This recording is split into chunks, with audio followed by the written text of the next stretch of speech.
আসসালামু আলাইকুম। কিভাবে জন্ম নিবন্ধন অনলাইনে আবেদন করবেন আজকের এই ভিডিওতে দেখাবো। প্রথমত গুগলে যাবেন, গুগল গিয়ে সার্চ করবেন bdris.gov.bd লিখে সার্চ করবেন।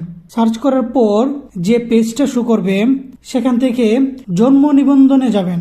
জন্ম নিবন্ধনে যাওয়ার পর জন্ম নিবন্ধন আবেদনে ক্লিক করবেন। আবেদনে ক্লিক করার পর এখানে জন্মস্থান বা স্থায়ী ঠিকানা, আপনি কোন ঠিকানায় জন্ম নিবন্ধনটা করতে চাচ্ছেন সেটা এখানে দিয়ে দিবেন। তো আমি স্থায়ী ঠিকানাই করব, তাই আমি এখানে স্থায়ী ঠিকানা দিয়ে দিলাম। পরবর্তী বাটনে ক্লিক করবেন। তারপর এখানে নামের প্রথম অংশ দিবেন বাংলায় এবং নামের শেষ অংশ দিবেন বাংলায়। তারপর নামের প্রথম অংশ দিবেন ইংরেজিতে, নামের শেষ অংশ দিবেন ইংরেজিতে। দেওয়ার পর আপনার জন্ম তারিখটা দিয়ে দিবেন। জন্ম তারিখটা দেওয়ার পর আমার কাছে এই ডকুমেন্টগুলি আছে, এখানে ক্লিক করবেন। পিতা মাতার কততম সন্তান এখানে দিয়ে দিবেন। লিঙ্গটা নির্বাচন করে দিবেন। তারপর ঠিকানাটা এক এক করে দিয়ে দিবেন।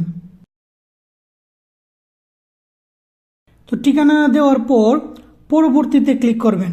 পরবর্তীতে ক্লিক করার পর এখানে একটা বিষয় বলে রাখি, এখানে কিন্তু পিতামাতার নাম হাইড করা আছে, কোনোভাবে টাইপ করা যাবে না, কারণ এখানে পিতামাতার জন্ম নিবন্ধন অনলাইনে থাকতে হবে। অনলাইনের জন্ম নিবন্ধন নাম্বার দিলে অটোমেটিকলি তথ্য নিয়ে নেবে। এখন যারা 2000 সালের আগে জন্মগ্রহণ করেছে তাদেরটা কেমন আসে আমি দেখাচ্ছি। তো এখন আমি পূর্ববর্তীতে গিয়ে দেখাচ্ছি। তারপর এখানে আপনাদের বোঝার জন্য একটা নমুনা দেখাচ্ছি। তো এখান থেকে 2000 সাল করে দিলাম। তারপর পরবর্তীতে ক্লিক করলাম। তারপর এখানে দেখুন সব ঘরগুলো কিন্তু সাদা হয়ে আছে, তার মানে এখন আপনারা টাইপ করে পূরণ করতে পারবেন। এখানে জন্ম নিবন্ধন নাম্বার না দিলেও চলবে। তো আমি নমুনা হিসাবে এই স্টেপটা পূরণ করে দেখাচ্ছি। তো পূরণ করা হয়ে গেছে, এভাবে পূরণ করলেও চলবে। পূরণ করার পর পরবর্তী ক্লিক করবেন। তারপর দেখুন আপনার ঠিকানা চাচ্ছে, তার মানে আপনি অনায়াসে আবেদন করতে পারবেন, নো টেনশন। তো এখন আমি আমার আসল আবেদনে চলে যাচ্ছি।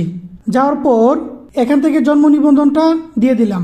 তারপর পরবর্তীতে ক্লিক করলাম। ক্লিক করার পর দেখুন এখানে কিন্তু অবশ্যই আপনার পিতামাতার জন্ম নিবন্ধন অনলাইন করতে হবে। তো এখানে আমি অনলাইন জন্ম নিবন্ধন নাম্বার দিলাম এবং জন্ম তারিখটা দিলাম। দেওয়ার পর অটোমেটিকলি সব তথ্য চলে আসছে। তারপর পরবর্তীতে ক্লিক করবেন।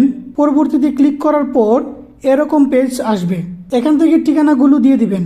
আমার যেহেতু সব ঠিকানা একই, তাই আমি বক্সে ক্লিক করে দিলাম। ঠিকানা দেওয়ার পর পরবর্তীতে ক্লিক করবেন।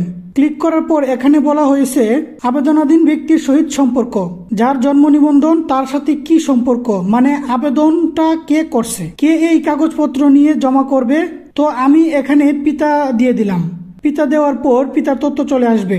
তারপর সংযোজনে ক্লিক করে আপনার ফাইলগুলো আপলোড করবেন এবং ফাইল টাইপে গিয়ে সিলেক্ট করে দিবেন মেডিকেল সার্টিফিকেট, জন্ম সংক্রান্ত সনদ। তারপরে সেমভাবে সংযোজন ক্লিক করে দ্বিতীয় ফাইলটা আপলোড করবেন এবং ফাইল টাইপে গিয়ে সিলেক্ট করে দিবেন পিতামাতার জাতীয় পরিচয়পত্র। তারপর স্টার্টে ক্লিক করে ফাইলগুলো আপলোড করে দিবেন। ফাইল আপলোড হওয়ার পর পরবর্তীতে ক্লিক করবেন। তারপর ফাইনাল প্রিভিউ আসবে, সেটা মনোযোগ দিয়ে দেখে নেবেন। তারপর ইমেল দিবেন এবং ফোন নাম্বারটা দিবেন। তারপর ওটিপি পাঠানে ক্লিক করবেন। ক্লিক করার পর ওটিপি কোড যাবে আপনার মোবাইলে, সেই কোডটা এখানে দিয়ে দিবেন। দেওয়ার পর সাবমিটে ক্লিক করবেন। সাবমিটে ক্লিক করার পর এরকম একটা পেজ আসবে, আপনার আবেদনপত্রটি সফলভাবে সাবমিট করা হয়েছে। এই পেজটা প্রথমে একটা স্ক্রিনশট নিয়ে নেবেন।